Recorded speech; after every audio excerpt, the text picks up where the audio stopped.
Hello everybody, my name's David Bombara from Acton and QG, and with me today is Katherine from C&R South. Katherine is a licensed conveyancer and we're here to ask her a few questions about the sale to settlement process. Thanks for having me, David.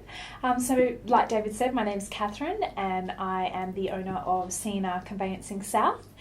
We are located in Cockburn Central and I have been in the settlement industry for about 17 years. So I'm ready to answer any questions you have today. Fantastic. Katherine, some of the questions that we find our buyers and sellers ask us is what sort of annexes we need to attach to a contract, and often the acceptance contract in that special condition portion of the contract.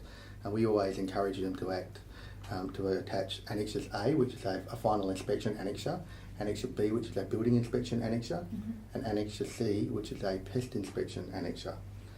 Could you? Yeah. Well, look, those three annexures are the main annexures that we see on all contracts. They're probably the most three important conditions that any buyer should have when purchasing a home. The final inspection is very important. The buyer is entitled to make sure the property has a good working order clause on the home, and they are entitled to make sure that the property is in the same condition it was when the offer was drawn up. The termite inspection is to make sure that the property is free from live termite activity. And the third annexure is your structural report. So probably this is the most important, to make sure the home is structurally sound. Sure. There will be a lot of maintenance issues that pop up on structural reports, but you're mainly just checking that the property is structurally sound and safe. Cool. Now, if there happens to be a problem for the building inspection report, what sort of remedies are there for both the buyer and the seller if there's a structural concern?